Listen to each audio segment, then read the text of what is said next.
जय माता की, जय श्री बालाजी महाराज। कैसे हो आप सब? सभी जो हैं सुरक्षित ही होंगे, यही हमेशा कामना करते हैं आप सभी के लिए।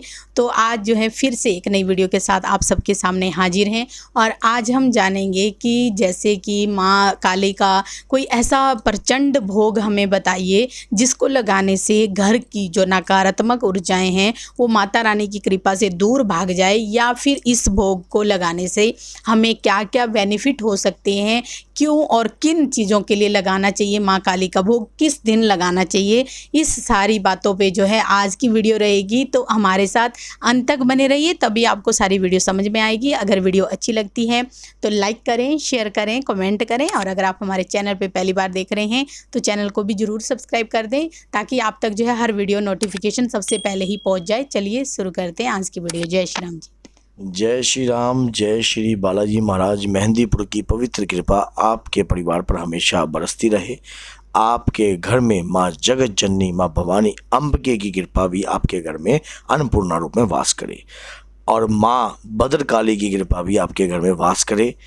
उनकी कृपा की ही तो हमें आवश्यकता है, क्योंकि कई बार क्या होता है कि हमारे परिवार के ऊपर इस प्रकार की क्रिया की गई होती है जो क्रिया हमारी समझ से बाहर हो जाती है, जैसे कि अभद्र क्रिया, जैसे कि मलिन देवता की क्रिया, या कोई ऐसी क्रिया जो कि गंदगी से सनी हुई होती हैं, जिन्हें हम भंगी बाड़ा भी कह देते हैं, या इस प्रकार की क्रिया होती हैं जो गलत प्रकार की क्रिया जो हमारे घर के अंदर करी जाती है।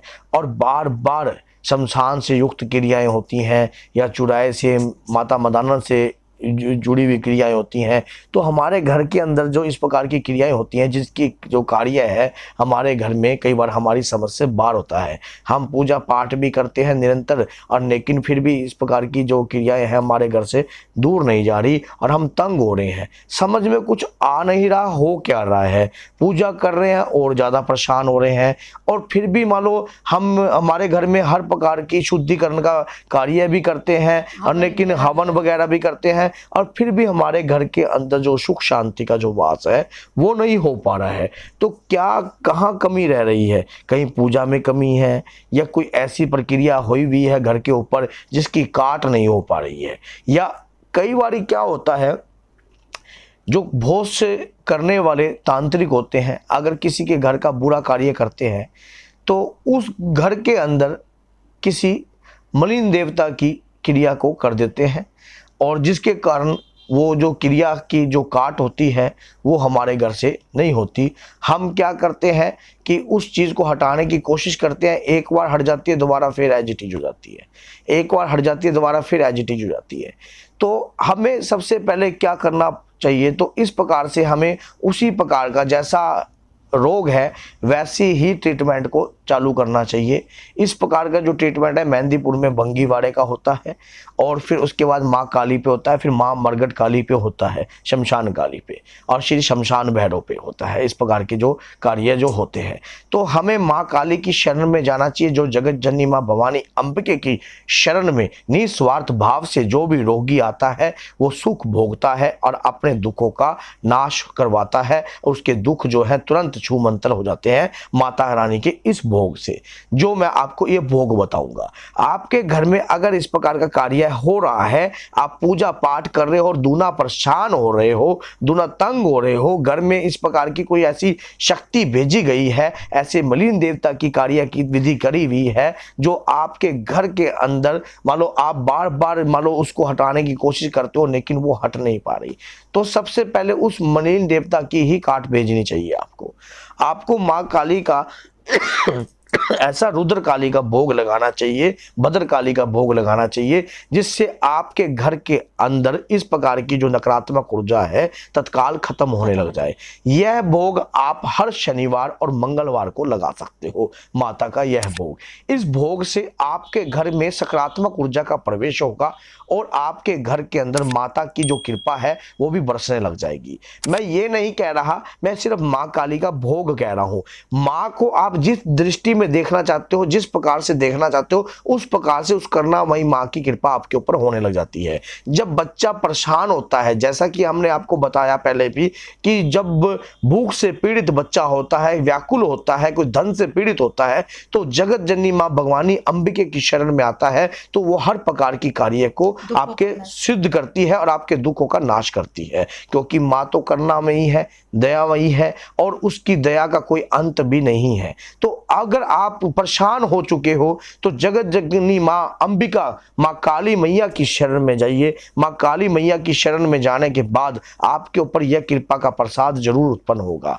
और जो भी कार्य विधि जिस भी तरीके से करी होगी, क्योंकि तंत्र की महागुरु बताया गया है और तंत्र की महागुरु है माँ कालका मैया, और 10 महाविद्याओं में से भी इन्हीं की ही शरण में से 10 महाविद्याएं ही निकली हैं।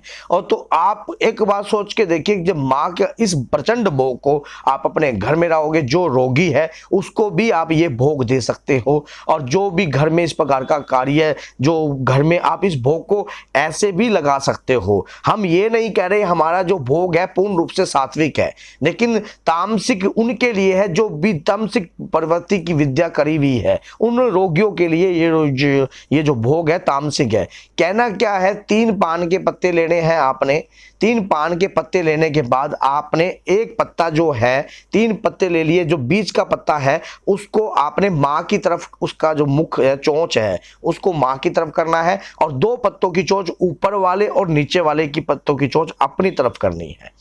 और जब इसके ऊपर 1 कपूर की टिक्की, 2 पतासे, 2 मोटी इलायची और 2 मोटी इलायची लेनी है, और 2 किशमिश आपने लेनी है, और 2 ही लौंग लेनी है, और 1 जायफल लेना है। और कपूर पर ये सारा जो सामान है ये रखकर जोत को प्रज्वलित कर देना है। और जगत जननी माँ भवानी अंबिके से क्या कहना है कि हे मातेश्वरी, मेरे घर में करा कराई, ओपरी पराई, उचाटन, मारसन, तंत्र, अघोर, चंडी, महाकाली विद्याएं या किसी मलिन देवता की कोई भी विद्या अगर मेरे घर के प्रति कर रखी है, माता मैं इन चीज़ों से अज्ञान हूँ, मैं इन चीज़ों के बारे में कुछ नहीं जानता, ना मुझे इस कार्य का कुछ पता। माँ मैं करुणामयी शरण में आपकी आया हूँ, आपका प्रिय भोग लगाकर हे माँ, हे अपना प्रचंड रूप ऐसे राक्षसों पे दिखाइए जो हमारे घर का नाश कर रहे हैं, हमारे घर में किसी भी प्रकार की जो करा कराई भेज रहे हैं या करा कराई कर रहे हैं। और माँ से करुणामयी प्रार्थना करी हुई, ऐसा कभी नहीं होता भगवान के आगे जब भी हम निस्वार्थ भाव से कोई भी कार्य करते हैं और सच्ची हमारी माँ हमारी भावना को देखती है और हमारी भावना को वो सिरे भी चढ़ाती है। जब बच्चा भूख से पीड़ित होता है, व्याकुल होता है और घर गृहस्थी से भी पीड़ित होता है, परेशान होता है, उस दया के सागर की शरण में जाता है तो वो अपनी सागर का अमृत भी उनको प्रदान करती है।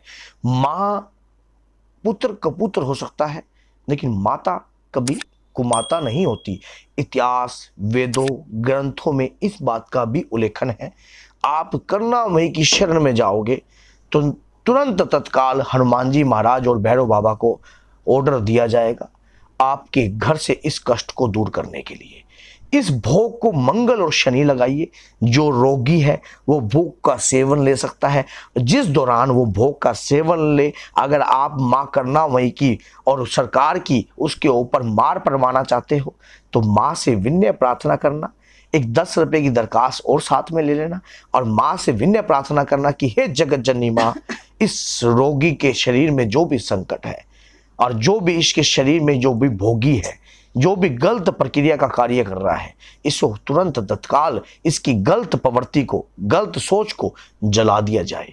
ना आत्मा मरती, ना जलती, ना कटती, लेकिन माँ की कृपा से उस आत्मा को ये कष्ट होने लग जाएगा और वो आत्मा अपने आप ही विचलने लग, तड़पने लग जाएगी, जलने लग जाएगी। और जब वो शुद्धि रूप में आ जाएगी तो इस भोग से उस आत्मा की शुद्धि होगी। अच्छा, तो वो जब भोग हो जाएगा संपूर्ण तो उसका क्या करेंगे? उसके बाद जो रोगी है उसके ऊपर से 10 रुपए की जो दरखास्त है वो लेकर 7 बार ऊपर से वार कर आप जो बीज का पत्ता है उसे तोड़कर और उसी में से कोई किशमिश या कोई भी चीज़ जो बची हुई है या पतासे से उस रोगी को दे दिए जाए।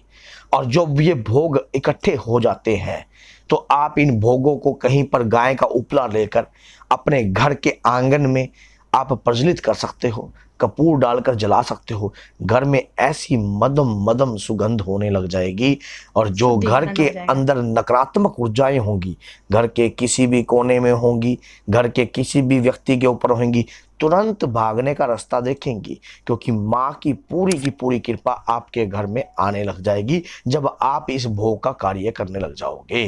तो बोलिए जय माता की, और करना वही सरकार आपके समस्त दुखों का नाश करे।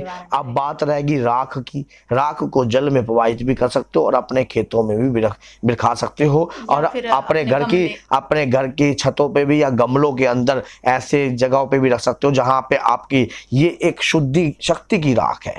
तो आप सोच के देखो आपके घर के अंदर कितनी करना हुई सरकार की कृपा होगी, बालाजी सरकार की कृपा होगी। आदेश माता ने हनुमान जी महाराज को ही देना है आपके घर के संकट काटने के लिए, और जब माँ आदेश देती है तो बाबा भी कार्य करते हैं। बोलिए जय सीताराम, जय माता।